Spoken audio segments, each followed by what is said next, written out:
Bonjour à tous, ravi de vous retrouver pour une nouvelle édition des Matins du Sénat. Tout l'été, nous revenons sur les réformes qui ont marqué cette année politique et parlementaire. Et ce matin, je vous propose de revivre les débats sur la loi de transformation du système de santé portée par la ministre Agnès Buzyn. Cette réforme doit répondre au problème des déserts médicaux. Et dans le débat, le Sénat a d'abord voté l'allongement du délai d'interruption volontaire de grossesse de 12 à 14 semaines, proposé par les sénateurs socialistes. Mais la majorité de droite et du centre au Sénat, mise en minorité lors du premier vote, a ensuite rejeté cette mesure symbolique lors d'une seconde délibération. Tout de suite, le débat. Nous abordons l'article 27 avec un amendement et un sous-amendement. Madame Rossignol, vous avez la parole pour l'amendement 756. Oui, il s'agit par cet amendement de rétablir une demande de rapport qui avait été adoptée à l'Assemblée nationale et qui a été ici supprimée par la Commission des affaires sociales concernant l'effectivité de l'accès à l'IVG sur tout le territoire. C'est un rapport extrêmement important, un rapport attendu, un rapport dont Madame la ministre a fait l'annonce il y a déjà quelques mois. Nous attendons en effet de savoir qu'en est-il exactement de l'usage par les médecins de la clause de conscience, de la double clause de conscience spécifique, des inégalités territoriales. Et si je disais hier que j'étais confiante dans la solidité des convictions des Français en faveur du droit à l'IVG, en revanche, nous pouvons être plus préoccupés de l'accès réel à l'IVG. Et si c'est vrai que l'hostilité à l'IVG est une opinion marginale, elle devient cependant une menace lorsqu'elle est revendiquée par quelqu'un comme le président du syndicat national des gynécologues obstétriciens, qui il y a peu de temps déclarait que d'une part l'IVG était un crime et d'autre part n'hésite pas, pour faire pression sur des négociations conventionnelles, à menacer d'une grève de l'IVG. Donc aujourd'hui, ce qui menace l'IVG en France, ce sont des difficultés d'accès. Ces difficultés d'accès, elles sont d'un certain point de vue inhérentes au combat entre les anti-IVG et les pro-IVG, puisque depuis le début, les anti-IVG n'ont cessé de multiplier les obstacles, mais ces inquiétudes, elles sont aussi renforcées par la multiplication des déserts médicaux, et je regrette qu'hier, nous n'ayons pas ensemble voté le fait que dans chaque hôpital de proximité serait garanti un service d'accès à la planification et un centre d'orthogénie.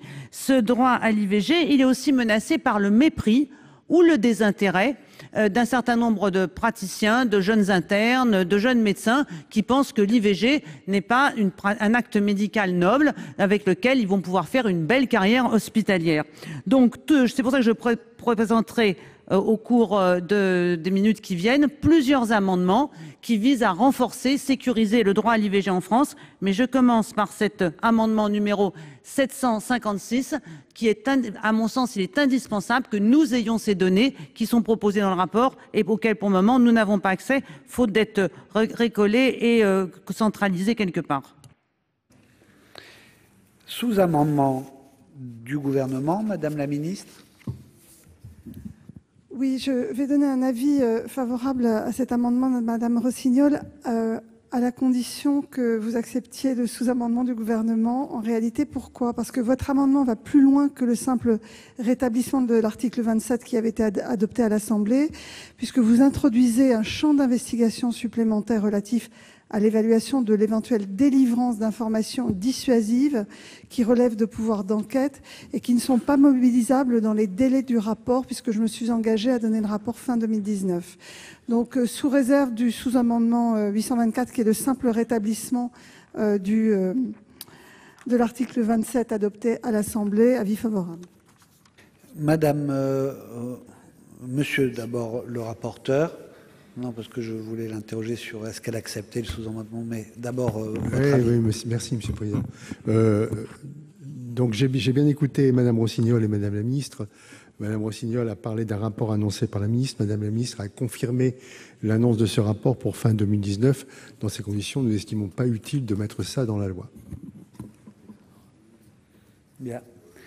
Madame Rossignol, pour explication de vote. Oui, j'accepte le sous-amendement de Madame la Ministre. Effectivement, pour ne pas rallonger les délais de remise du rapport, ce rapport est attendu.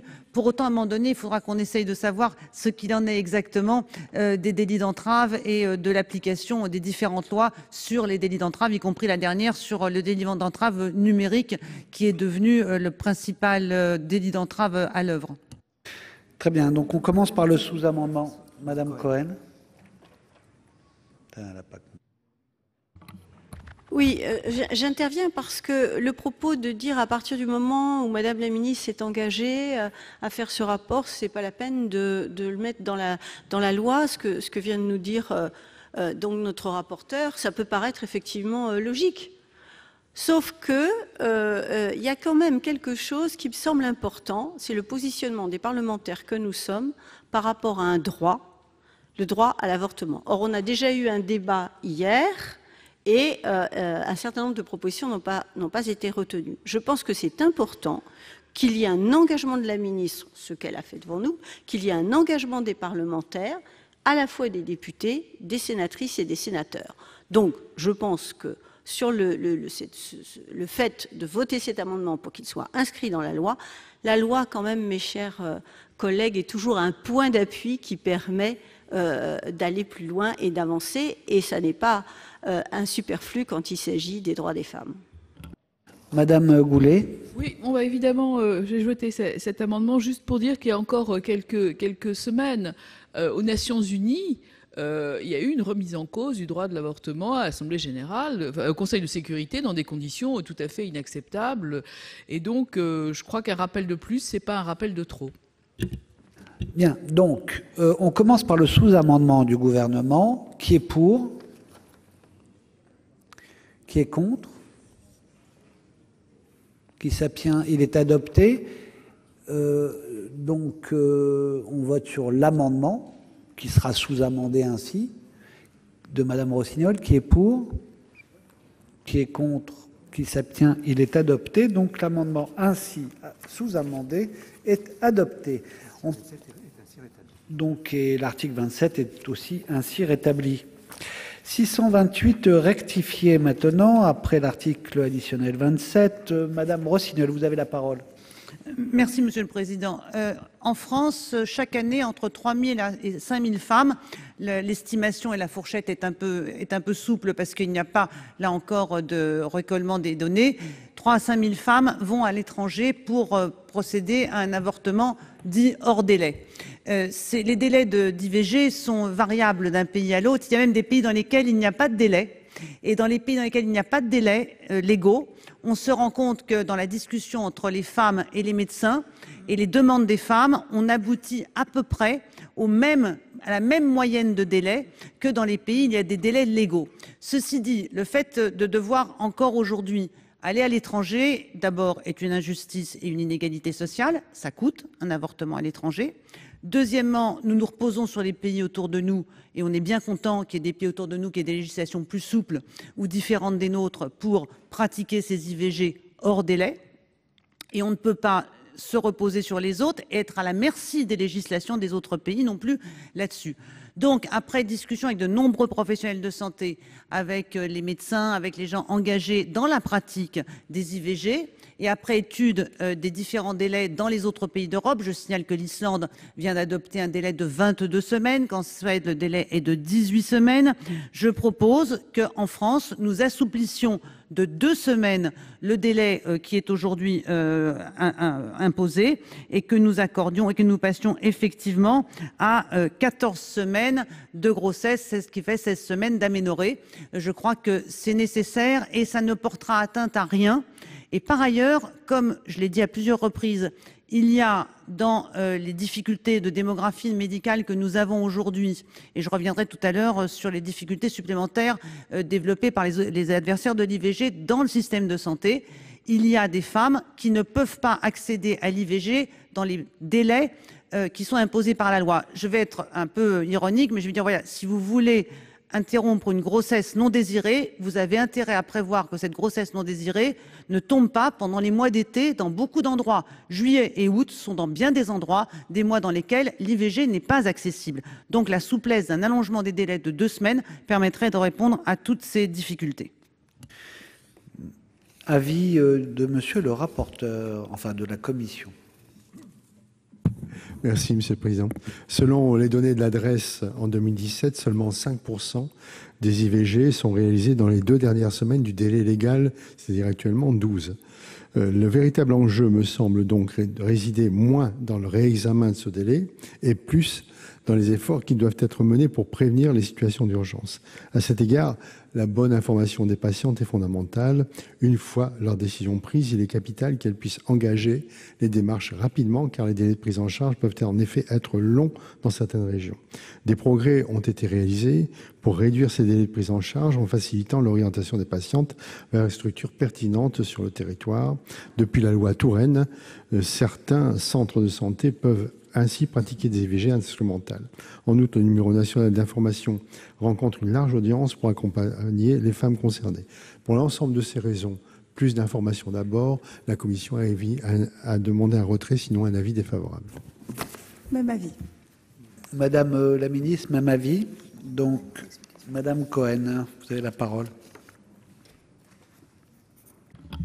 Oui, merci, Monsieur le Président. Nous allons soutenir cet amendement parce que on ne peut pas, depuis lundi, dire qu'il existe une pénurie de médecins, de spécialistes, de difficultés à avoir accès aux soins, d'avoir des mesures qui ont été prises, certaines que l'on partageait, d'autres non, contre les déserts médicaux, avoir refusé hier que les sages-femmes pratiquent l'interruption volontaire de grossesse instrumentale et dire aujourd'hui, eh bien finalement, ça passe par une meilleure information des femmes, et bien sûr que ça passe par une meilleure information des femmes. Bien sûr que, y compris, ça passe par une meilleure information sur la contraception. Parce que personne n'avorte, aucune femme n'avorte aujourd'hui de gaieté de cœur. Donc évidemment, il y a tous ces éléments-là. Et je les soutiens totalement.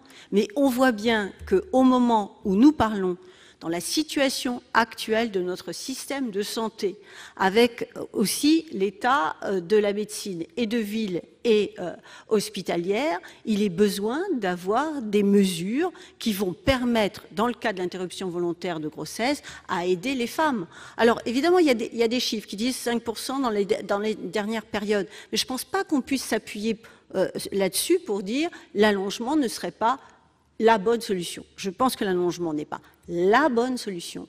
C'est simplement une souplesse, une solution qui peut aider plus de femmes à pratiquer un avortement dans de bonnes conditions en France, au lieu d'aller à l'étranger, où quand même ça nous rappelle une période qu'on croyait un peu oubliée, puisqu'il y avait toutes ces mobilisations des féministes et ensuite la loi Veil. Donc voilà. Donc je pense que c'est un amendement qui permet des progrès, et donc nous le voterons.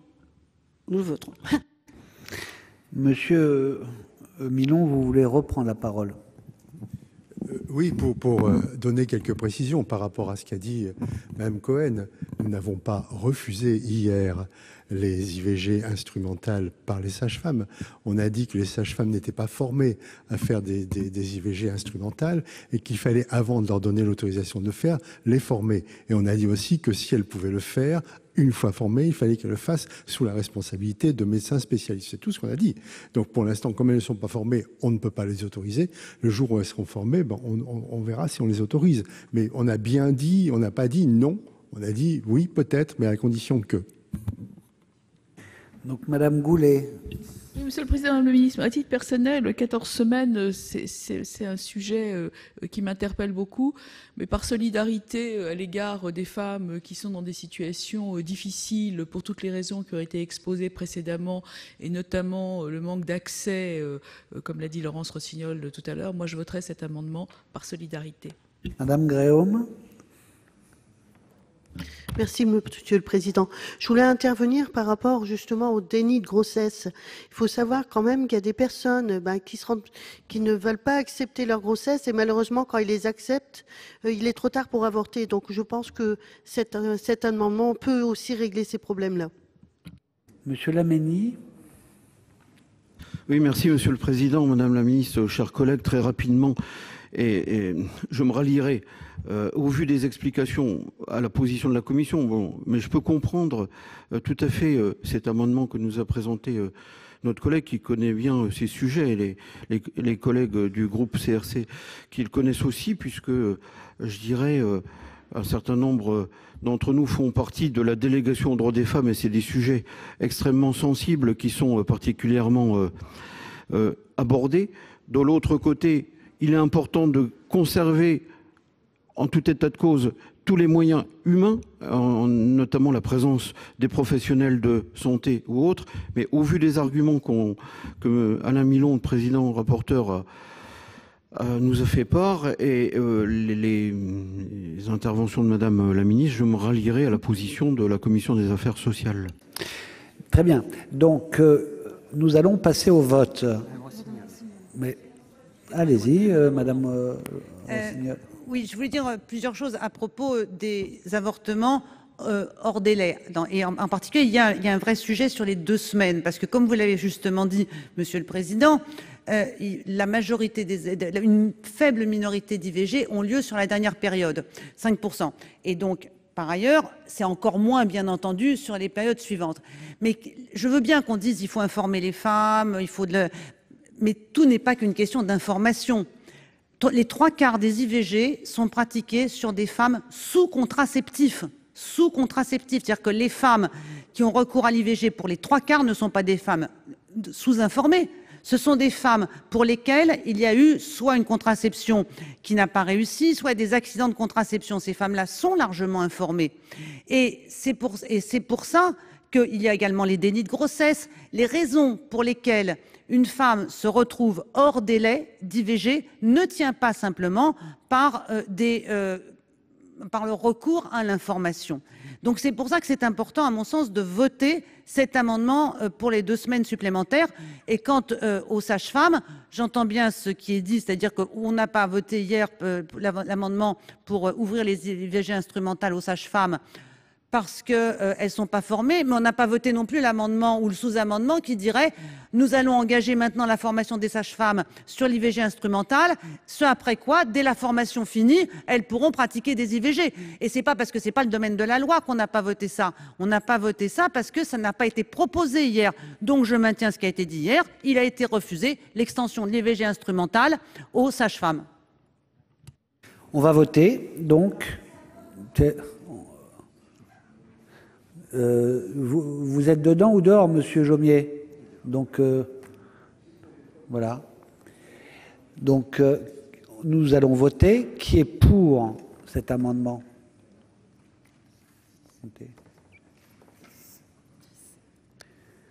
Qui est contre?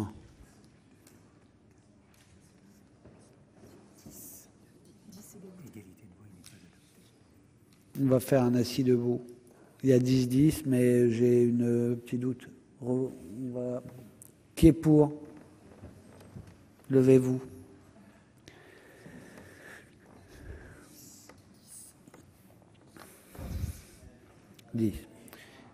Ah, il y a quelque chose qui a bougé. Oh, donc ça fait quoi? Ça fait 12. Qui est contre?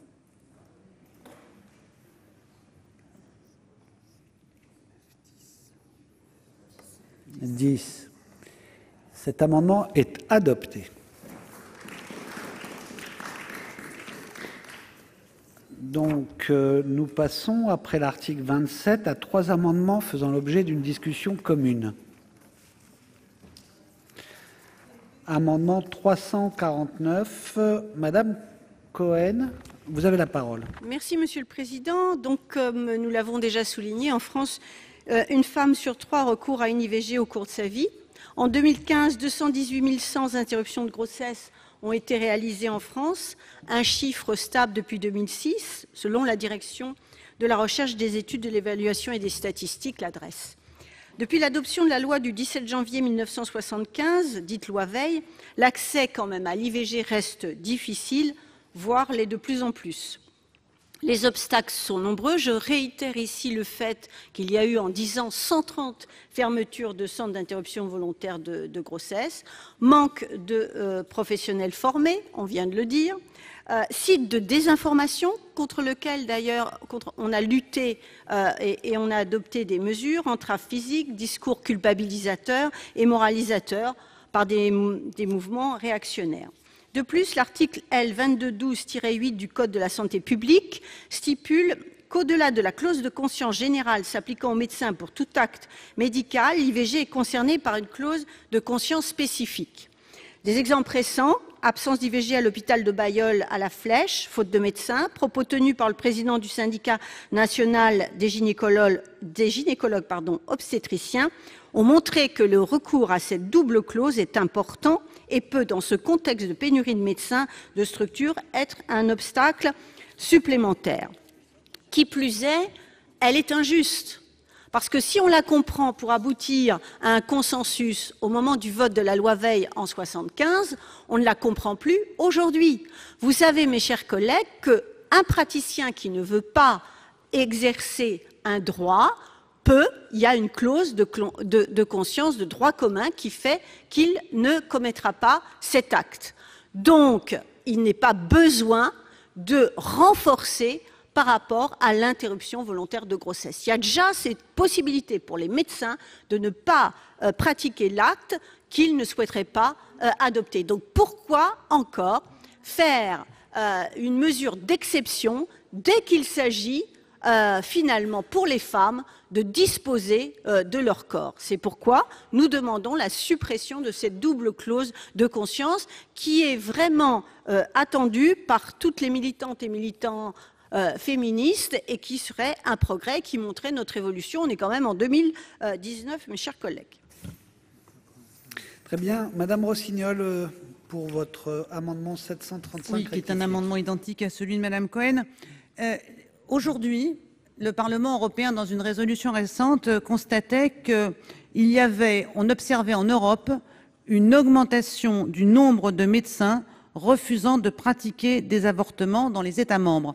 C'est-à-dire que nous sommes dans une situation paradoxale en Europe et possiblement en France, qui est que le droit à l'IVG s'accroît dans des pays qui sont, je pense à l'Irlande en particulier, qui l'année dernière est entrée dans les pays dans lesquels l'IVG est légal, mais que dans le même mouvement, la clause de conscience ferme le droit à l'IVG. Et je pense à l'exemple le plus terrible, qui est celui de l'Italie, où 75% des médecins refusent de pratiquer les IVG et où l'accès à l'IVG est quasiment devenu impossible, bien qu'il soit inscrit dans la loi.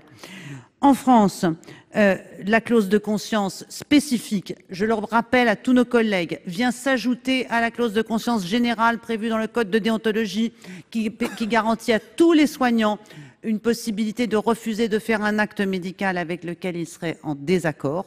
Cette clause de conscience spécifique qui existe que pour l'IVG stigmatise l'IVG, elle infantilise les femmes et elle les met dans une situation où elles doivent demander, vérifier qu'il y a bien un médecin chargé de faire les IVG qui veut bien les faire. Et je voudrais faire remarquer à Madame la Ministre et à la majorité gouvernementale que vous avez fait campagne il y a quelques semaines en reprenant la clause de l'européenne la plus favorisée qui avait été élaborée par Gisèle Halimi. Vous avez proposé un bouquet législatif pour les femmes en Europe qui consiste à prendre les lois les plus favorables pour les femmes. Nous avons, avec la clause de conscience, une loi qui n'est pas favorable.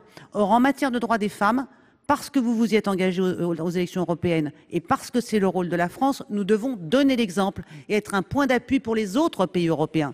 C'est pour ça qu'il faut aussi, en France, aujourd'hui, supprimer cette clause de conscience. Et je voudrais dire qu'il y a un argument que j'ai entendu plusieurs fois, qui est inacceptable, ni par ceux qui le disent pour eux-mêmes, ni par ceux qui le reprennent.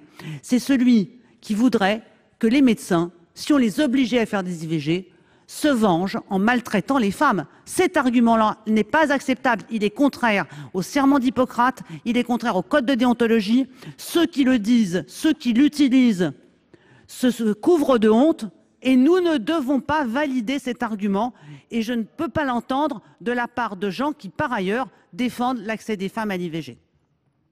Bien. Donc, L'avis de Monsieur le rapporteur sur ces 3 amendements en discussion commune. Oui, Monsieur le Président, la clause de conscience du médecin spécifique à l'IVG est contrebalancée par l'obligation qui est faite aux médecins qui refusent de pratiquer une IVG de communiquer immédiatement à l'intéressé le nom des praticiens susceptibles de réaliser l'intervention.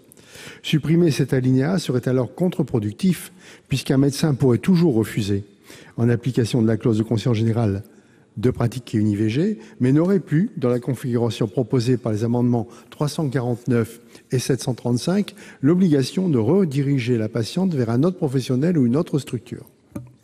Même l'amendement 735 ne parvient pas à préserver cette obligation pour tous les praticiens dans la mesure où il insère une précision sur l'obligation de réorientation au 3e alinéa de l'article 2212-18 du Code de santé publique. Cela n'est pas suffisant car cet alinéa ne vise que les IVG pratiquées en établissement privé, alors même que les femmes en situation de détresse sont majoritairement prises en charge dans le secteur public. Enfin, l'amendement 630 est pour sa part problématique sur le plan constitutionnel. En effet, la mise en place de sanctions dans la carrière, notamment pour des licenciements, par des licenciements ou rétrogradations, en cas d'exercice de la clause de conscience générale des médecins, ne semble pas compatible avec la liberté de conscience garantie à tout citoyen par la Constitution et la Convention européenne des droits de l'homme. Pour l'ensemble de ces raisons, la Commission a un avis défavorable aux amendements 349, 735 et 630. Très bien. Il y a effectivement un des amendements de cette discussion commune n'a pas été présenté par Madame Laurence Rossignol, mais qui pourra, si elle le souhaite, aussi donner sa position de vote au moment où on va voter, puisqu'on vote séparément. Et ça va être d'autant plus long tout ça qu'une batterie de vote sur tout ce qui vient en scrutin public m'est arrivé ici. Donc, Madame la Ministre, votre avis sur ces amendements? C'est une discussion très importante. La question est de savoir si on vote sur des principes ou si on vote sur les droits réels des femmes. Moi, je comprends votre argumentaire, Madame Rossignol. Il est limpide, il coule de source. Il faut effectivement, par principe, ne pas stigmatiser dans le droit l'IVG et que c'est un atout pour les femmes et que le droit des femmes, effectivement, au niveau européen, nous avons proposé que les lois les plus favorables aux droits des femmes s'appliquent. Mais en réalité, c'est là où je ne suis pas d'accord avec vous. Je pense que la clause de conscience protège les femmes. J'en suis intimement convaincue. Et c'est la raison pour laquelle je m'oppose à sa suppression. On est vraiment dans un débat entre les principes versus le droit réel. Alors pourquoi je pense que la clause de conscience protège les femmes? Je le pense d'abord à cause de l'argumentaire de monsieur le rapporteur. La clause de conscience oblige les médecins immédiatement à réorienter les femmes à un praticien qui pratique l'IVG. Ça n'est absolument pas le cas du Code de la déontologie. Et il y a une très grande différence entre afficher pour un professionnel qu'il pratique la clause de conscience. Ça, tout de suite, les femmes le savent, c'est connu dans un hôpital. Elles ne vont pas perdre du temps à attendre un rendez-vous avec un gynécologue qui, au dernier moment, avec peut-être 2 semaines d'attente, leur diront « En réalité, je n'ai pas envie de pratiquer cet acte, comme n'importe quel acte médical », ne sera pas obligé de référer à un autre professionnel. Et je pense qu'en réalité, on va faire perdre des chances aux femmes. Là, au moins, les choses sont claires. Alors oui, c'est peut-être pas glorieux, mais au moins, les femmes ne perdent pas du temps dans un parcours erratique où, à chaque fois, elles vont être reçues en consultation. Et ceux qui sont vraiment contre l'IVG, ils vont leur faire perdre du temps. Ils vont les mettre en situation, en réalité, de ne pas accéder dans les délais à un professionnel. Et donc, moi, je me bats pour le droit réel des femmes. Je pense que cette clause de conscience, c'est une protection. C'est la raison pour laquelle je m'oppose à sa suppression. Très bien. Donc, nous allons passer au vote sur chaque amendement. Sur le... Oui, sur quel amendement? Sur le 349. D'accord. Voilà. Très bien, c'est celui-là qui est en discussion. Eh bien, ça tombe bien. On parle bien d'IVG. Oui, Tout va oui, bien. mais il y a 3 amendements et ils ne sont pas identiques, donc chacun a des explications Sur de cette vote. question de la clause de conscience, je vous avais interrogé, Madame la Ministre, il y a quelque temps, l'an dernier, lors des questions d'actualité. Donc votre réponse est constante et j'en comprends la logique. Mais moi, je ne suis pas convaincu qu'on protège les femmes, et je pense que ça a un effet sur, en l'occurrence, sur les jeunes. C'est-à-dire qu'on leur apprend quand même que pour l'IVG, il y a une disposition particulière. On a une clause de conscience générale, je parle comme médecin en même temps que parlementaire, et que pour l'IVG, c'est particulier. Et moi, je crois qu'il est temps de faire rentrer l'IVG dans le droit commun. Des actes que les médecins peuvent pratiquer et doivent pratiquer. Parce que singulariser en 75, oui, bien sûr, quand vous devez faire accepter une réforme qui est complexe, qui a des enjeux éthiques, bien sûr, profonds, il est tout à fait logique que des dispositions soient appliquées à vocation transitoire, à mon sens, pour entraîner une meilleure acceptabilité. C'était le cas de cette double clause de conscience. Mais 44 ans plus tard, je crois qu'il faut en sortir. Et je crois très clairement que cette clause de conscience, qui est différente de la clause de réorientation, qu'on pourrait scinder sans problème, ne doit plus exister, parce qu'elle envoie un message. Elle envoie un message aux jeunes médecins conformes, et elle envoie un message à l'ensemble de la société que l'interruption volontaire de grossesse reste un acte à part, avec toutes les dérives qui s'en suivent derrière. Voilà. Donc moi, je voterai ces amendements qui visent à supprimer cette double clause de conscience. Je vous remercie. Donc on va passer au vote. J'ai été saisi d'une demande de scrutin public sur l'amendement 349 par la Commission. Je vous rappelle que la Commission et le gouvernement ont émis un avis défavorable. Il va être procédé au scrutin public dans les conditions fixées par l'article 56 du règlement. Le scrutin sera ouvert dans quelques instants. Voici le résultat du scrutin 145 sur l'amendement 349, compte tenu de l'ensemble des délégations de vote accordées par les sénateurs aux groupes politiques et notifiées à la présidence. Nombre de votants 342, nombre de suffrages exprimés 339, pour l'adoption 92 contre 247. Le Sénat n'a pas adopté. Alors, je vous propose, on va peut-être un peu déborder d'une heure, que nous restions dans l'hémicycle et qu'on ne fasse pas d'interruption. Je demande à tout le monde d'essayer de faire vite ces votes à scrutin public, puisqu'ils sont prévisibles. Vous pouvez préparer vos trucs. Et puis, on continue. 735 rectifié bis. Je suis saisi aussi d'un scrutin... Même vote. Si tout le monde est d'accord, alors même vote. Même amendement, même vote. Non, mais ça, j'ai bien compris, mais c'est la Commission qui a demandé les choses. Donc, monsieur, vous êtes d'accord que je fasse comme ça? Donc, ce n'est plus un scrutin public. Voilà. Donc, vous ne demandez plus le scrutin public. Les formes sont importantes pour valider ensuite les choses. Même vote? Même vote. Et puis, pour le dernier, 630 rectifié, vous n'aviez pas pu le présenter. Vous voulez dire un mot, Madame Rossignol? Oui, merci, Monsieur le Président, parce qu'en réalité, le 630 est un amendement de repli. Et j'entends ce qu'explique Madame la Ministre.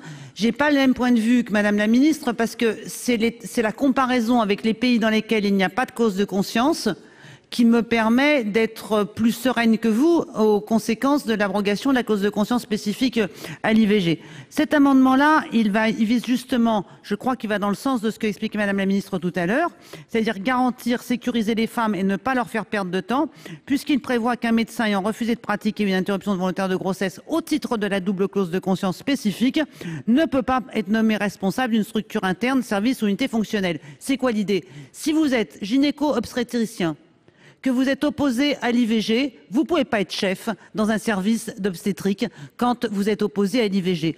D'un certain point de vue, l'IVG, ça fait partie des responsabilités d'un médecin obstétricien et en particulier de l'approche globale de la santé reproductive des femmes. On ne peut pas être pour la PMA, pour faire des inséminations artificielles, des FIV, et puis dire « Ah non, les IVG, ça, moi, c'est pas mon affaire, je fais pas et on pratique pas ça chez moi. » Parce que quand le chef de service fait valoir la clause de conscience spécifique, ça a aussi de l'influence sur les autres médecins qui sont dans son service. C'est pour ça que je propose que, amendement de repli, on ne peut pas être chef et objecteur de conscience à l'IVG quand on est obstétricien.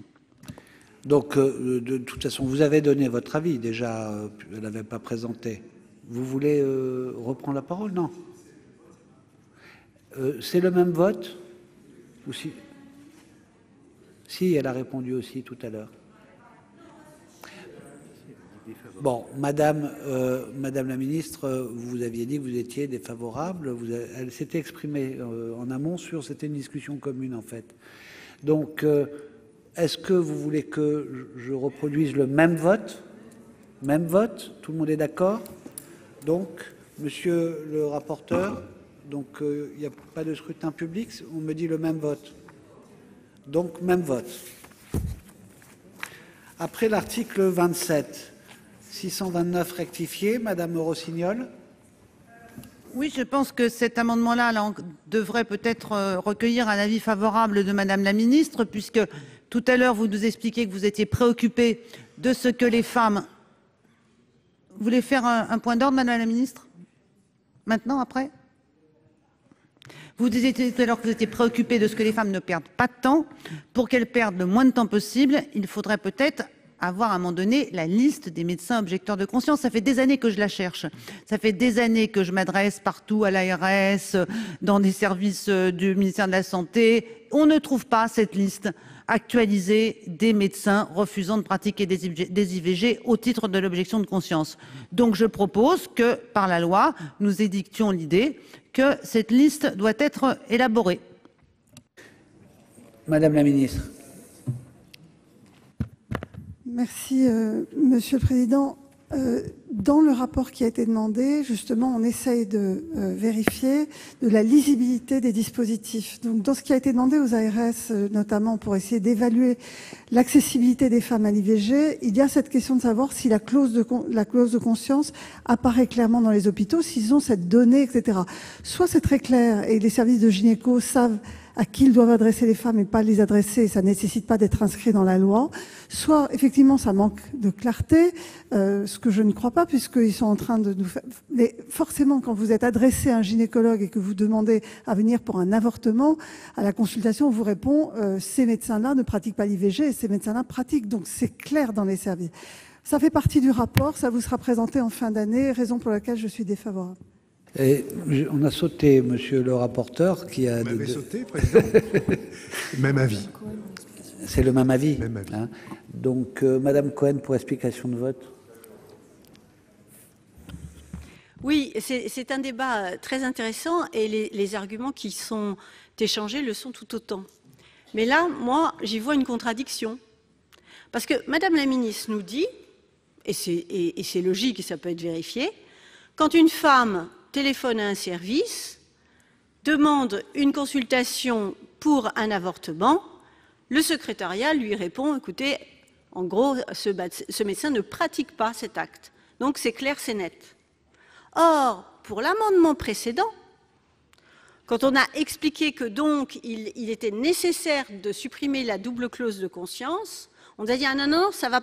Il y a un danger, les femmes vont perdre du temps. Mais il faut savoir, soit c'est clair dans les services et on sait qui pratique les IVG, qui ne les pratique pas, et auquel cas, si c'est si clair que ça, on peut retirer la double clause de conscience, soit il y a un souci. Deuxième élément que je voudrais porter à votre connaissance, c'est qu'il me semble quand même extrêmement important de faire en sorte que cet acte d'interruption volontaire de grossesse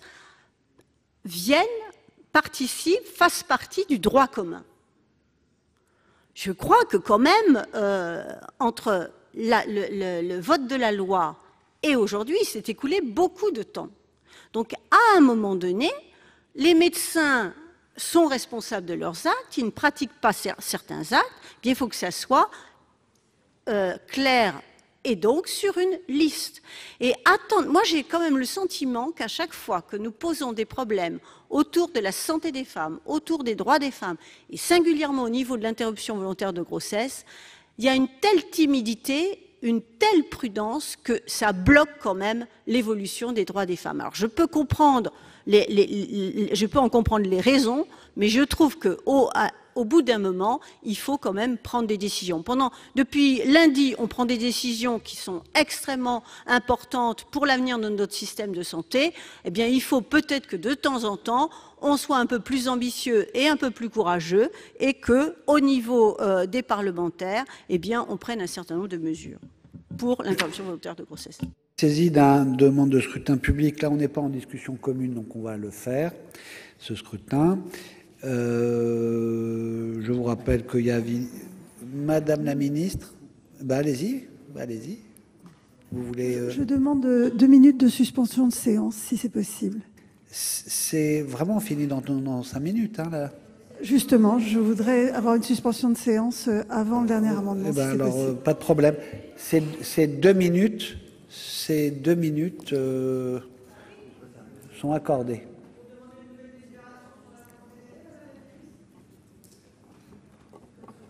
Vous pouvez procéder au scrutin, peut-être.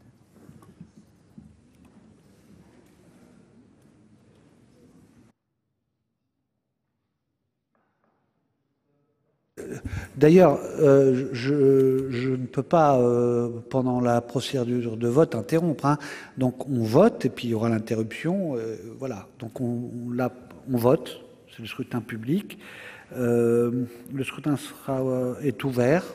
Voici le résultat du scrutin 146 sur l'amendement 629 rectifié. Compte tenu de l'ensemble des délégations de vote accordées par les sénateurs aux groupes politiques et notifiées à la présidence, nombre de votants 342, nombre de suffrages exprimés 319, pour l'adoption 89, contre 230. Le Sénat n'a pas adopté. Et donc, nous passons au 748, qui est le dernier amendement que nous avons à étudier. Madame Rossignol, vous avez la parole. Merci, Monsieur le Président. Je vais être rapide. Vous savez qu'il pèse sur les contraceptifs des interdits concernant la publicité, et que cet interdit est particulièrement lourd concernant la contraception d'urgence, plus fréquemment appelée pilule du lendemain. Cet amendement, qui d'ailleurs est proposé, et je l'indique dans l'amendement, par le laboratoire qui distribue la contraception d'urgence, et je ne crois pas, en déposant cet amendement, être sous la pression du lobby pharmaceutique, parce que la proposition d'amendement va dans l'intérêt des jeunes femmes et des femmes en général, puisqu'il propose de lever les interdits qui posent spécifiquement sur la contraception d'urgence en termes de publicité. Monsieur le rapporteur, votre avis?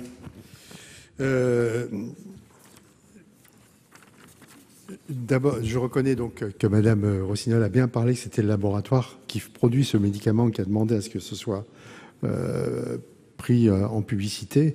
Les médicaments de contraception d'urgence ne sont pas anodins et dans les prescriptions observées dans leur prise. Et selon nous, ils ne peuvent pas être assimilés ni aux substituts nicotiniques, ni même aux vaccins pour l'accès à la publicité. La Commission a donc émis un avis défavorable. Madame la ministre, votre avis? Oui, d'abord pour rassurer sur le fait que l'accès à la contraception d'urgence augmente chaque année. Donc c'est un dispositif qui est de plus en plus connu des jeunes femmes. Et par ailleurs, je pense que le moyen qui est envisagé n'est pas le bon moyen pour faire connaître cette contraception d'urgence. Il y en a d'autres en termes de communication, donc défavorable à cet amendement. Donc 2 avis défavorables. Qui est pour?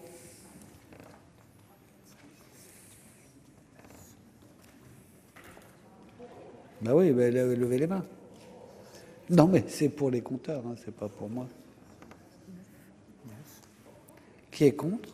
Je ne sais pas pourquoi il s'énerve.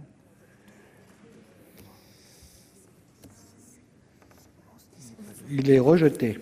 Et à présent, à l'article 7 bis, nous allons examiner l'amendement 50 rectifié sexièse. Madame Guidez. Oui, monsieur le rapporteur, madame la ministre, je trouve que cet amendement est très intéressant. Donc j'espère qu'il aura un autre... J'essaye, on ne sait jamais, à force. C'est le dernier. Hein.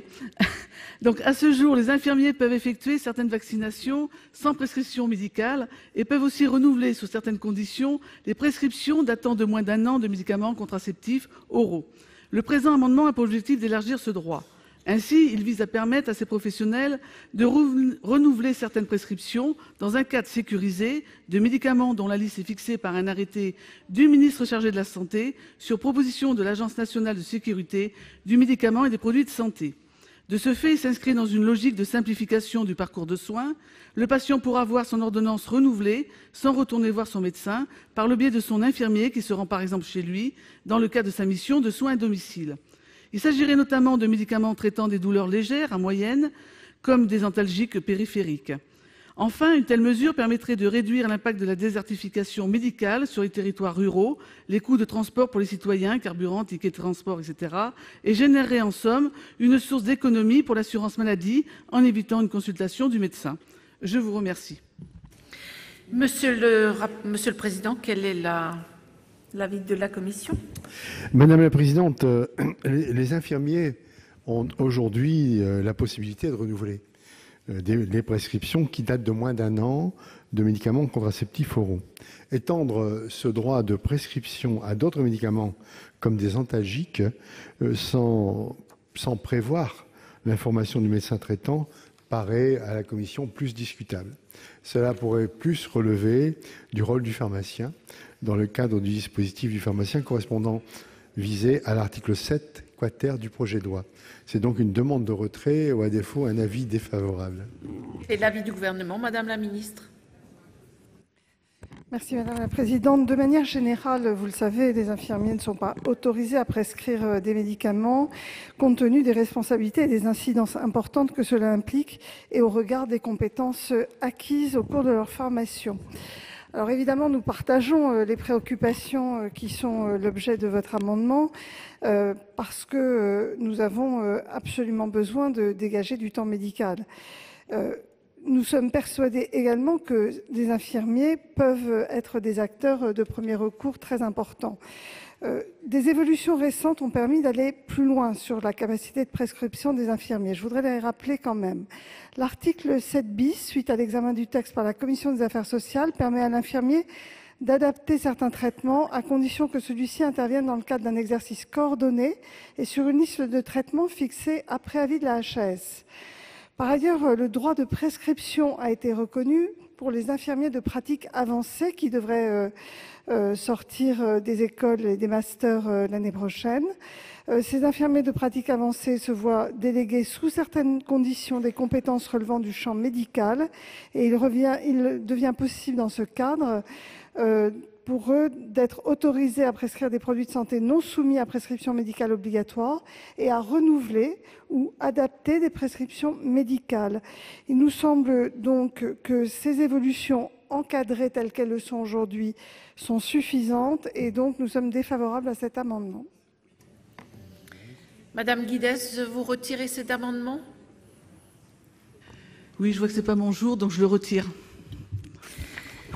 Merci. Nous examinons à présent 3 amendements identiques qui font l'objet d'une discussion commune. L'amendement numéro 100 rectifié, Madame Estrosi Sassone va nous le présenter.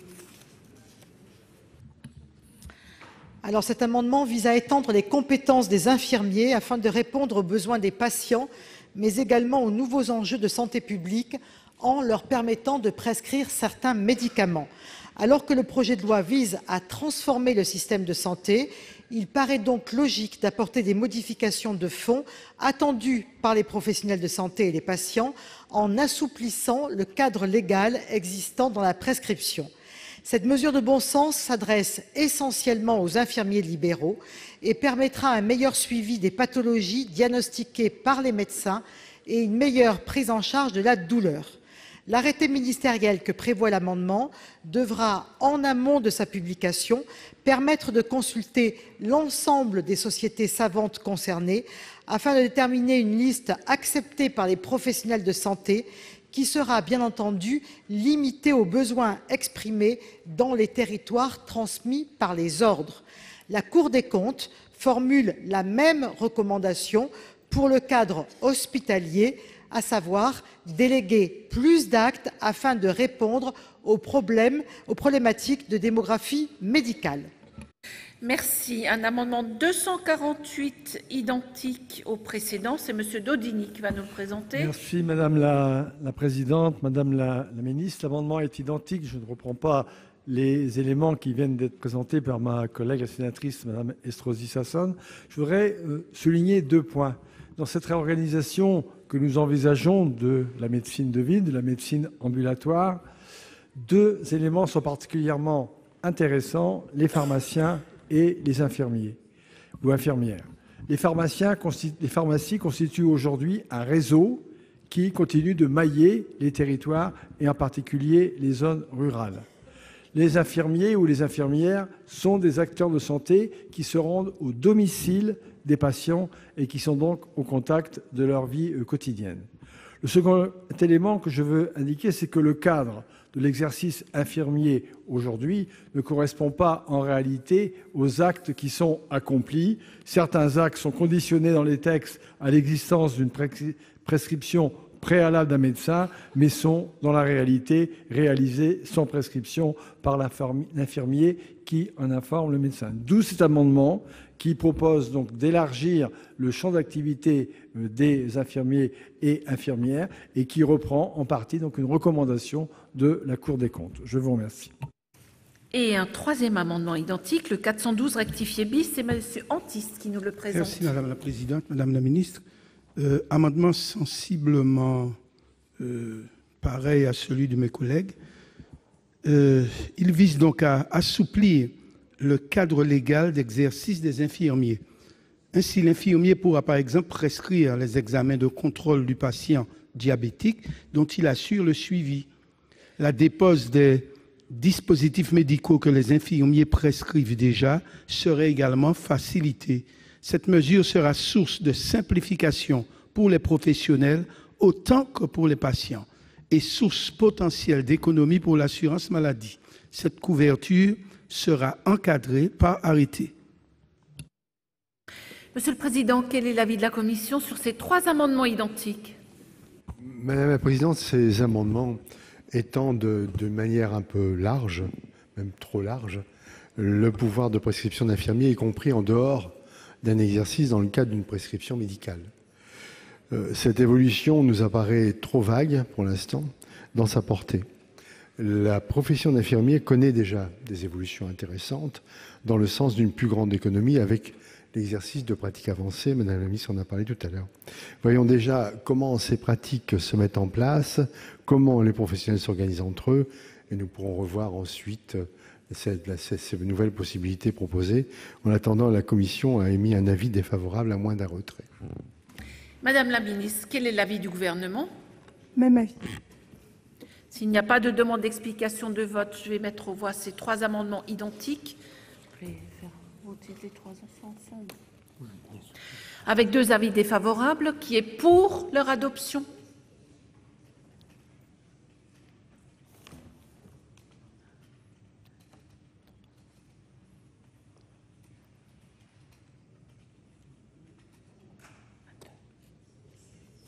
Qui est contre?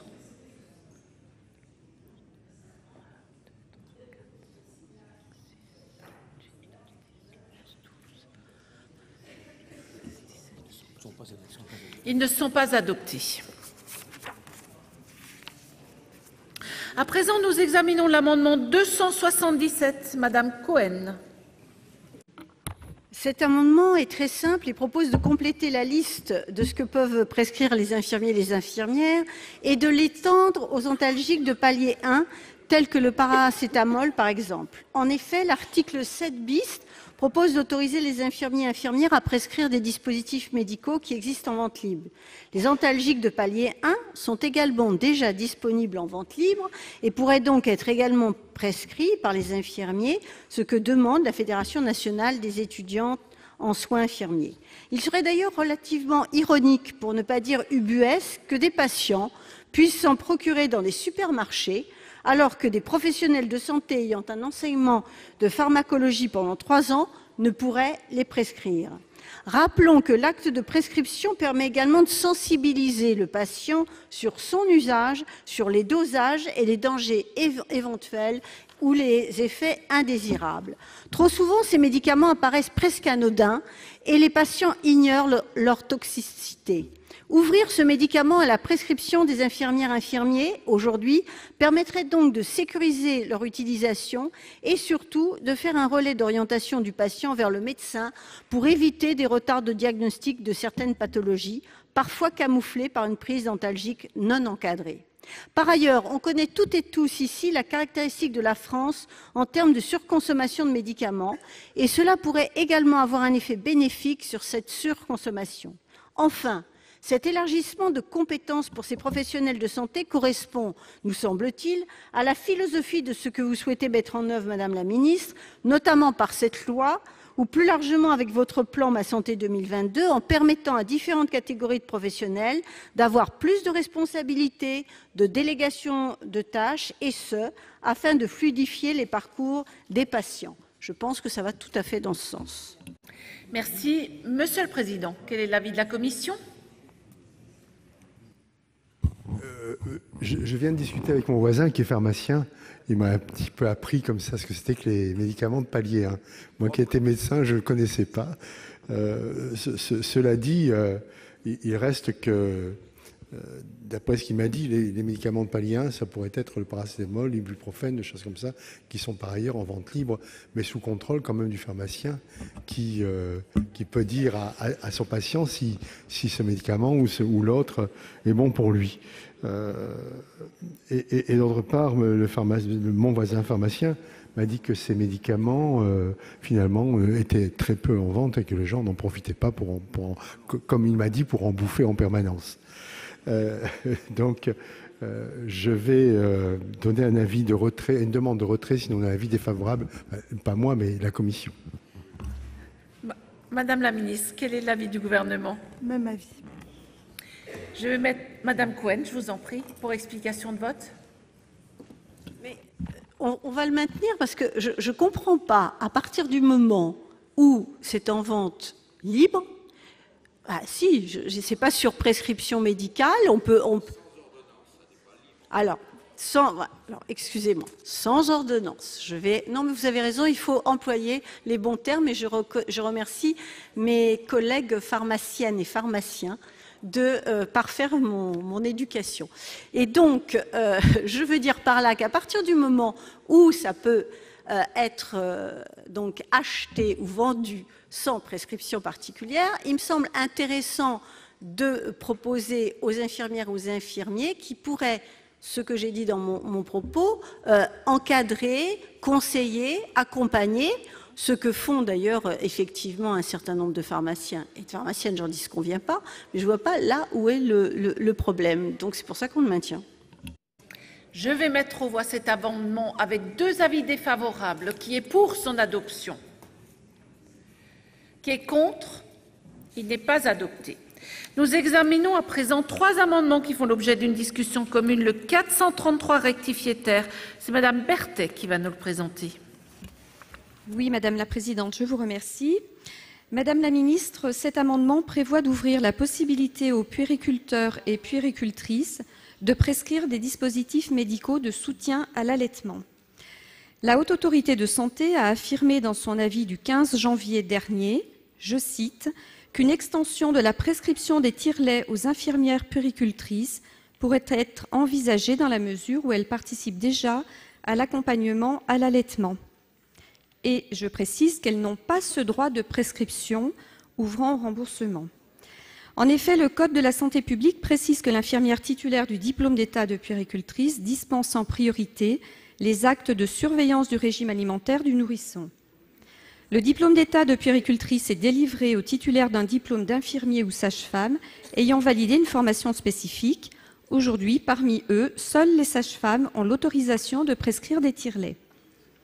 Il apparaît donc justifié de faire évoluer par la loi la possibilité de prescription de dispositifs de soutien à l'allaitement tels que les tire-laits par les puéricultrices, puis de définir précisément les dispositifs concernés dans le cadre ministériel.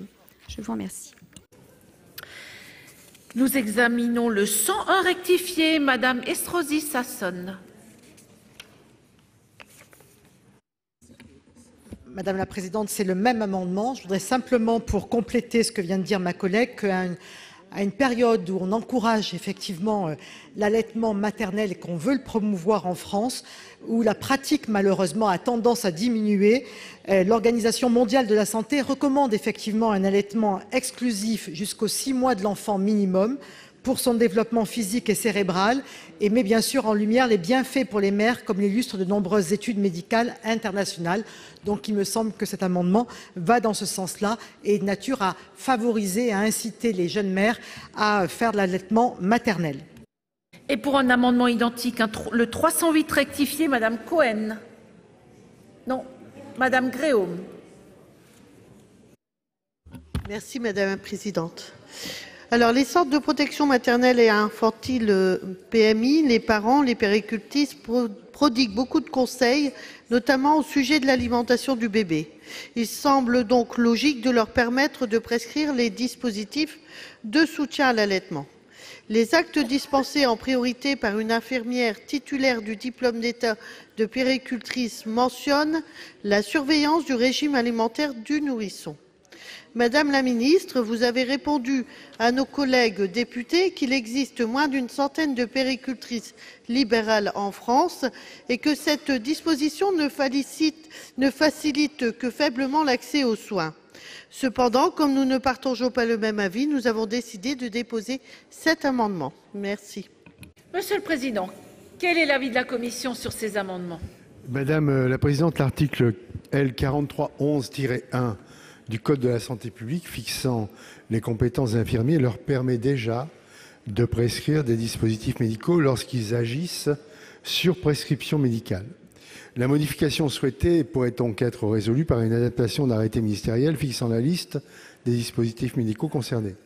Il ne semble pas à la Commission qu'il appartienne à la loi de tous les énumérer, mais nous souhaiterions évidemment avoir des précisions de la part de Madame la Ministre sur la prise en compte de cette demande. Dans l'attente, c'est une demande de retrait ou à défaut, sur l'ensemble de ces amendements, un avis défavorable. Madame la Ministre, quel est l'avis du Gouvernement? Alors, l'avis du Gouvernement est défavorable sur ces amendements, même si nous entendons évidemment les besoins. Alors, pourquoi est-il défavorable? Parce que nous pensons que nous devons renforcer aujourd'hui l'accompagnement des jeunes enfants, des mères et des jeunes enfants. Nous y travaillons et nous pensons que le droit de prescription, notamment de dispositifs médicaux favorables à l'allaitement maternel, n'est absolument pas l'unique vecteur de cette amélioration de l'accompagnement des femmes et de leurs enfants. Nous avons d'ailleurs 2 rapports parlementaires relatifs aux missions des PMI et au parcours de santé des 0 à 6 ans qui sont à l'origine d'une feuille de route sur les 1000 premiers jours des enfants. Une feuille de route qui est en préparation au sein du ministère. Et donc, nous pensons qu'il faut faire évoluer le champ des compétences des infirmières puéricultrices. Ça pourrait être une évolution possible. Nous pensons qu'il faut les étudier. L'objectif, c'est de faire bénéficier plus largement les compétences des infirmières puéricultrices dans la prise en charge de l'enfant dès les premières années de la vie. Donc, pour ces raisons, et dans l'attente de tous ces travaux qui devront impliquer l'ensemble des professionnels du secteur, je suis défavorable à inscrire dans la loi un acte unique qui élargit une compétence. Il nous semble que tout cela doit être travaillé bien en amont. Donc, avis défavorable. S'il n'y a pas de demande... Oui, Monsieur Jomier, pour explication de vote. Oui, je dois dire qu'on a beaucoup d'amendements de même nature que moi je partage au fond. L'évolution des compétences et des répartitions de tâches est un mouvement qui est entamé depuis un certain nombre d'années et qui est important. Il y a plusieurs professions de santé qui ont été insuffisamment valorisées et insuffisamment utilisées à hauteur de leurs compétences depuis trop longtemps dans notre système de soins. Et le travail qui est en cours est un travail intéressant. Mais pour qu'il ne se transforme pas en affrontement entre ces différentes professions qui viendraient se disputer des actes à réaliser, il faut que ces professions participent de la discussion sur la délimitation de leurs propres compétences et responsabilités. Il est très tentant pour nous, législateurs, là, d'interférer dans ce travail en cours. Mais cette décision ne peut pas être prise sans que les sages-femmes soient partie prenante, tout simplement. Donc il faut laisser le temps aux sages-femmes, aux infirmières, avec les différentes professions de santé, avec le ministère, de travailler cette question. Et puis si on estime que la direction prise n'est pas la bonne, il sera toujours temps de venir le dire, vous n'en doutez pas. Mais moi, à ce stade, je préfère ne pas voter ces amendements, non pas par manque d'intérêt et de respect pour la profession d'infirmière puéricultrice, mais pour que le nouveau système de soins qu'on veut construire se construise de façon participative et régulée, et pas dans la confusion et la concurrence. S'il n'y a pas d'autres demandes d'explication de vote, je vais mettre aux voix l'amendement 433 rectifié terre, avec 2 avis défavorables. Qui est pour son adoption? Qui est contre? Il n'est pas adopté. Et les 2 amendements identiques, le 101 rectifié et le 308 rectifié, avec 2 avis défavorables. Qui est pour leur adoption? Qui est contre? Qui est pour leur adoption?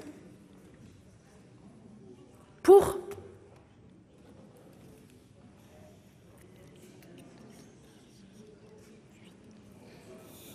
Qui est contre?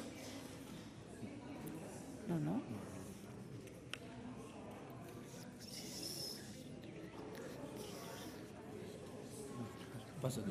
Ils ne sont pas adoptés. Je vais mettre aux voix l'article 7 bis, qui est pour son adoption, qui est contre, il est adopté. À l'article 7 quinquies, un amendement 803 du président Milon. Il s'agit d'une correction d'une erreur de renvoi. Ministre, je mets aux voix cet amendement 803 avec un avis favorable du gouvernement, qui est pour son adoption, qui est contre, il est adopté. Un amendement 457 rectifié. Monsieur Cadvet. Oui, merci Madame la Présidente, Madame la Ministre, Monsieur le Président rapporteur, chers collègues. C'est un amendement qui vise favorable à la coopération entre médecins et pharmaciens. La dispensation sous protocole peut permettre un meilleur accès aux soins dans les zones en tension. Les médecins, les pharmaciens et les autres professionnels de santé sur un même territoire doivent pouvoir coopérer facilement sans passer par des voies dérogatoires, et ce, afin de faciliter l'accès aux soins des patients. Voilà, c'est le sens de cet amendement. Quel est l'avis de la commission, Monsieur le Président? C'est le suivant, Madame la Présidente. Il serait dommage, il serait dommage de limiter à 2 régions la portée de ce dispositif, dont la montée en charge sera évidemment progressive, puisqu'elle devra s'appuyer sur des protocoles ou arbres de décision entre médecins et pharmaciens. Laissons les professionnels se saisir de cette possibilité qui leur est ouverte, et c'est donc une demande de retrait, sinon, ou à défaut, un avis défavorable. Madame la Ministre, quel est l'avis du gouvernement? Même avis. Monsieur Canvet, vous retirez? Il est retiré. Le 393 rectifié bis, Madame Doineau. Oui, Madame la Présidente, l'article 7 quinquies étend la compétence des pharmaciens en leur permettant, dans le cadre de protocoles inscrits dans le cadre d'un exercice coordonné, de délivrer des médicaments figurant sur une liste fixée par arrêté pris après avis de la Haute Autorité de Santé et sur la base de protocoles définis par elle. L'amendement que je propose vise à sécuriser cette disposition et à la rendre plus opérationnelle. D'abord, en précisant que la liste fixée par arrêté précise également les pathologies auxquelles sont associés les médicaments pour lesquels la délivrance par les pharmaciens est autorisée. En effet, un même médicament peut être utilisé pour plusieurs pathologies et il me paraît indispensable d'être précis dans ce domaine des coopérations entre médecins et pharmaciens. Ensuite, en supprimant la nécessité d'élaborer ces protocoles par la Haute Autorité de Santé, ces protocoles pourront plus simplement être élaborés dans le cadre du dispositif instauré par l'article 19 ter de ce projet de loi. Ce dispositif permet en effet la rédaction de protocoles nationaux par les équipes s'inscrivant dans un exercice coordonné, puis leur autorisation par arrêté ministériel après avis de la HAS. Je précise que cet amendement correspond aux préconisations de la Haute Autorité de Santé elle-même. Monsieur le Président, quel est l'avis de la Commission sur cet amendement? Les modifications apportées à cet article, Madame la Présidente, paraissent en effet utiles dès lors que deux niveaux de protocole se superposaient. La Commission a donc émis à cet amendement un avis favorable. Quel est l'avis du gouvernement, Madame la Ministre? Favorable. Je vais mettre aux voix cet amendement avec deux avis favorables. Qui est pour son adoption? Qui est contre? Il est adopté. Le 671 rectifié, c'est Monsieur Brisson qui va nous le présenter. Merci Madame la Présidente. Cet amendement vise à étendre à titre expérimental la vente de médicaments non soumis à prescription médicale dans les établissements où une personne est titulaire d'un diplôme français d'état de docteur en pharmacie ou de pharmacien. Le gouvernement veut assouplir les conditions de vente en ligne de médicaments non soumis à prescription médicale, encore trop peu utilisés depuis son autorisation en 2012, afin d'accroître la concurrence entre les pharmacies et par conséquent d'infléchir les prix de ces médicaments. Or, la vente en ligne ne permet pas aux patients de recevoir de conseils adaptés délivrés par des docteurs en pharmacie et un impact environnemental supérieur à 7% par rapport à celui du commerce physique. En effet, selon l'ADEME, un achat en ligne équivaudrait à l'émission de 12 grammes de CO2, soit celle d'un trajet d'1 kilomètre en voiture. Enfin, cette requête a été défendue par de nombreux acteurs depuis plusieurs années. Cour des comptes en 2017, Autorité de la concurrence en 2019, Inspection générale des finances en 2014 et par les Français eux-mêmes à l'occasion d'une enquête lancée par UFC Que Choisir depuis 2012. Pour rappel, le Sénat a déjà voté la mise en vente de tests de grossesse et de produits pour lentilles en dehors des pharmacies, permettant un gain de pouvoir d'achat important pour les Français. Il faut donc continuer dans cette voie-là. Tel est le sens de cet amendement. Monsieur le Président, quel est l'avis de la Commission?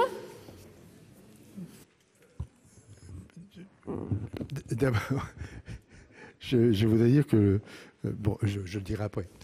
Cet amendement donc soulève, je vais m'en tenir au texte écrit, comme ça je ne dirai pas de bêtises. Il soulève une question de fond qui est celle de la vente de certains médicaments en dehors du cadre officinal, mais sous la responsabilité de pharmaciens diplômés. En matière d'accès aux médicaments sur le territoire, le maillage officinal est déjà dense. L'évolution proposée n'a pas semblé à la Commission prioritaire de ce point de vue. Elle devrait par ailleurs se faire en concertation étroite avec les représentants de la profession, car cela évidemment remettrait en question les règles démographiques strictes qui s'appliquent à l'installation des officines. La Commission a donc émis un avis défavorable sur le sujet et elle demande aussi à ce qu'on ne fasse pas la confusion entre un test de grossesse qui n'est pas un médicament et les médicaments par ailleurs. Madame la Ministre, quel est l'avis du gouvernement? Même avis. Je vais mettre aux voix l'amendement 671. Il est retiré, Monsieur Brisson. Je vous remercie. Le 211 rectifié bis, c'est Madame Berthet qui va nous le présenter. Oui, Monsieur le Président, Madame la Ministre, en janvier 2016, l'adresse a pointé une surmortalité importante chez les personnes hospitalisées pour une fracture du col du fémur, principale conséquence de la fragilité osseuse des patients ostéoporotiques. Pourtant, une baisse de la prise en charge dans ce domaine depuis 2011 a été constatée, caractérisée par une hausse des hospitalisations pour fractures et une baisse du nombre d'ostéodensitométries réalisées. Aussi, cet amendement propose, dans le cadre de l'amélioration des parcours de soins pour l'ostéoporose présenté dans Ma Santé 2022 et des nouvelles missions du pharmacien d'officine, de permettre à ce dernier de proposer un questionnaire de dépistage de l'ostéoporose aux femmes de plus de 50 ans, particulièrement exposées à ce risque. Monsieur le Président, quel est l'avis de la Commission? Le sujet est évidemment important, mais il paraît, Madame la sénatrice, déjà inclus dans les missions des pharmaciens d'officine. Ceux-ci peuvent en effet, et je cite le texte, proposer des conseils et prestations destinés à favoriser l'amélioration ou le maintien de l'état de santé des personnes. C'est le 8e de l'article L5125-1-1 grand A. Donc il nous semble satisfait. Ce sera donc une demande de retrait. Madame la Ministre. Même avis. Madame Berthet. Vous retirez. Je vous remercie. Je vais mettre aux voix l'article 7 quinquies qui est pour son adoption, qui est contre. Il est adopté. À l'article 7 septies grand A, un amendement 466 du gouvernement, Madame la Ministre. Merci Madame la Présidente. L'objet est de supprimer la possibilité donnée aux partenaires conventionnels de pouvoir négocier une aide complémentaire en cas de congé maternité ou paternité pour les chirurgiens dentistes, sages-femmes, auxiliaires médicaux, infirmiers et masseurs-kinésithérapeutes interrompant leur activité. Vous connaissez mon engagement dans l'accompagnement des femmes durant la grossesse. Donc, conformément à notre engagement et à ce que vous aviez voté dans la loi de financement de la Sécurité sociale pour 2019, le congé maternité des travailleuses indépendantes a été aligné sur celui des salariés, c'est-à-dire 38 jours de congé indemnisés supplémentaires. C'est effectif depuis la semaine dernière, il me semble. Toutefois, je vous propose de revenir sur la disposition introduite en commission des affaires sociales pour plusieurs motifs. Tout d'abord, l'ensemble des professionnels de santé libéraux bénéficient déjà d'une protection maternité qui représente un taux moyen de remplacement de près de 90% du revenu des infirmières, masseurs-kinésithérapeutes, pédicures, podologues, orthophonistes et orthoptistes. Pour les professions dont les revenus moyens sont plus bas, le taux de couverture peut atteindre 100%.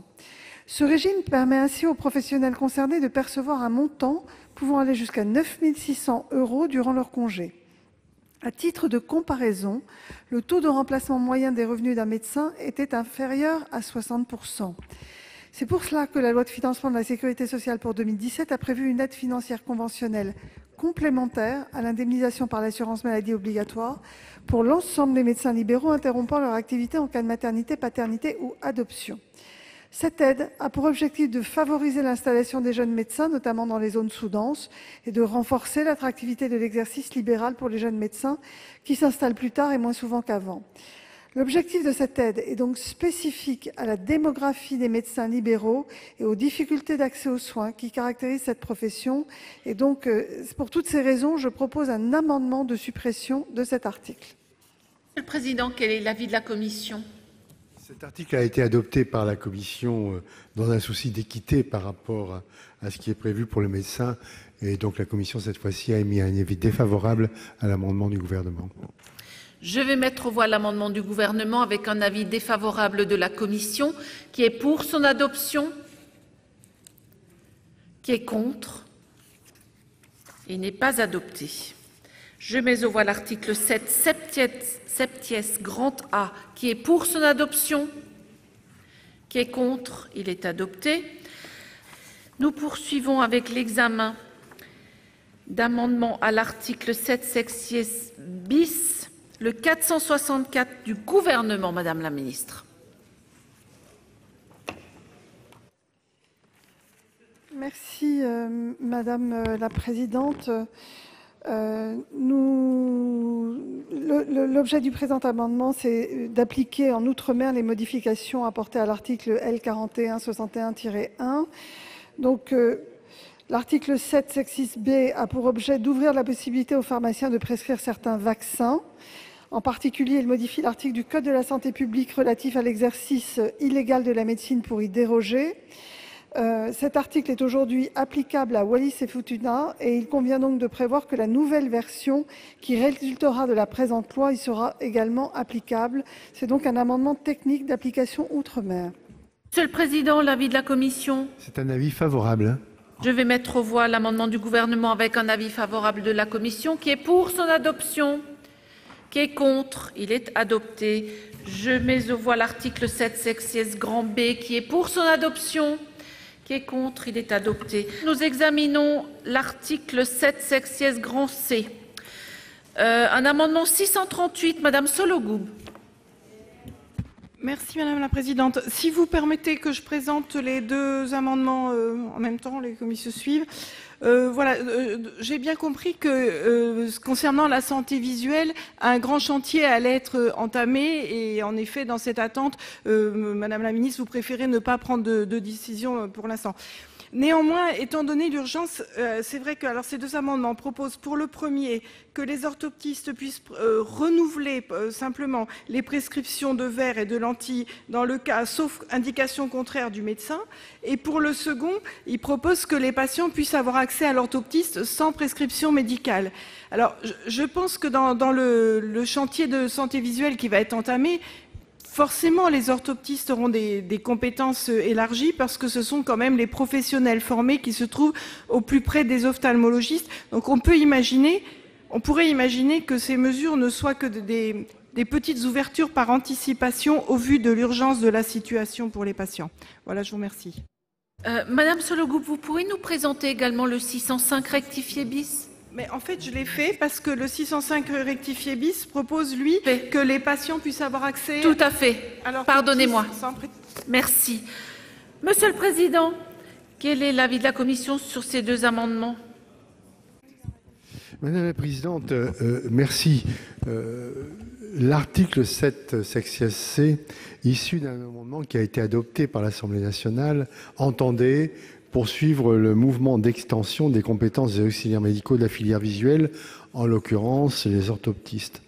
La Commission des affaires sociales a considéré que l'organisation de la filière visuelle, caractérisée par des difficultés croissantes d'accès aux soins d'ophtalmologues dans plusieurs régions, doit impérativement être clarifiée. Il convient en particulier de mieux préciser les compétences respectives des différents métiers, je l'ai dit tout à l'heure, ophtalmologue, orthoptiste, opticien lunetier, optométriste, et d'adapter, le cas échéant, leur formation. Il ne lui a donc pas semblé opportun d'adopter une nouvelle mesure ponctuelle dont l'efficacité et la cohérence avec la réorganisation d'ensemble de la filière ne sont pas démontrées. Pour ces raisons, elle a supprimé cet article.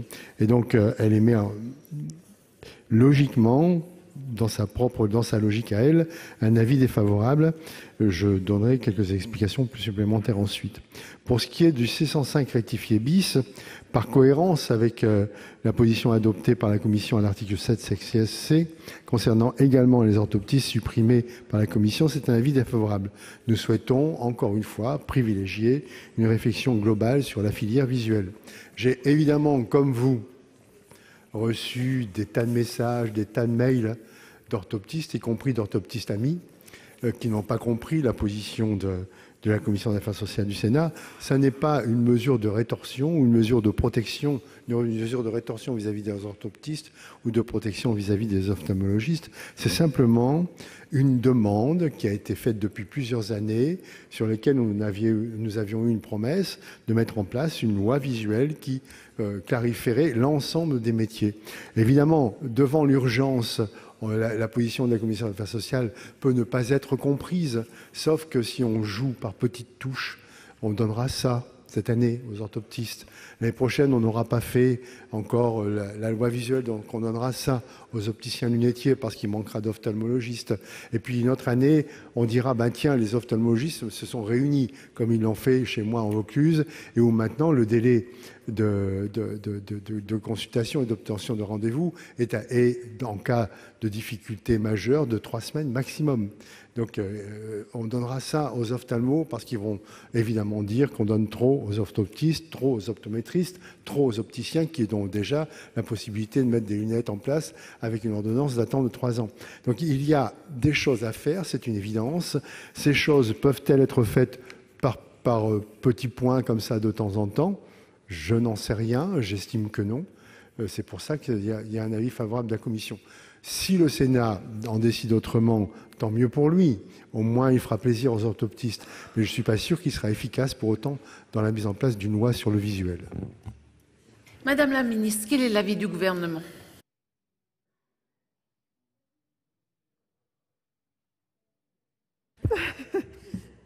Ça marche. Ça marche, ça y est, excusez-moi.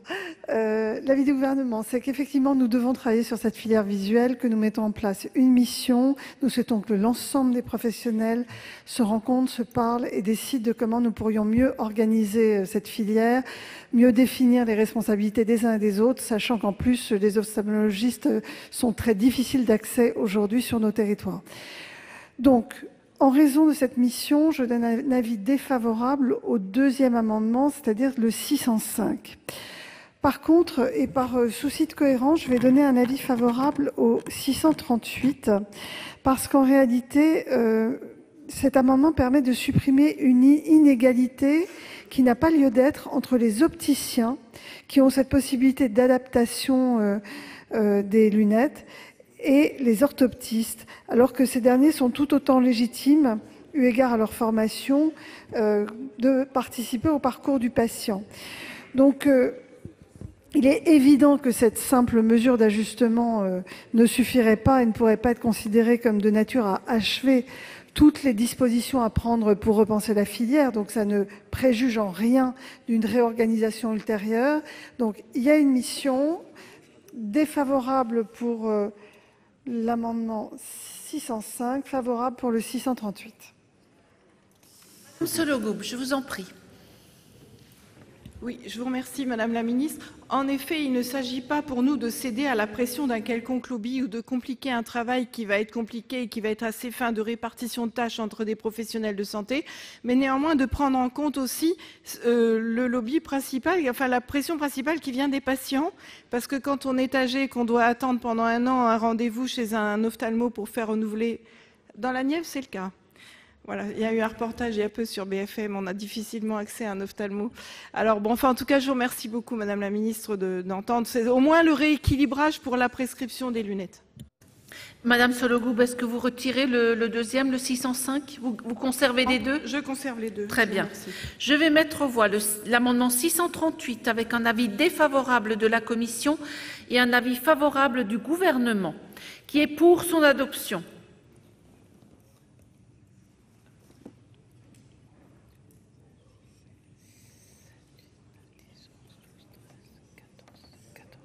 Qui est contre? Il n'est pas adopté. Et pour le 605 rectifié bis avec 2 avis défavorables, qui est pour son adoption? Qui est contre? Il n'est pas adopté. Les sénateurs ont finalement rejeté l'allongement du délai d'interruption volontaire de grossesse de 12 à 14 semaines. La majorité sénatoriale de droite et du centre n'a pas souhaité prendre une telle mesure lors d'un simple amendement. Le Sénat s'est en tout cas mis d'accord avec l'Assemblée nationale pour adopter une version finale de ce projet de loi santé qui doit lutter contre les déserts médicaux, mais sans contraindre l'installation des médecins. C'est la fin de cette émission. Merci de l'avoir suivi. Vous pouvez revoir tous nos programmes sur notre site internet publicsénat.fr. Très bonne journée sur Public Sénat.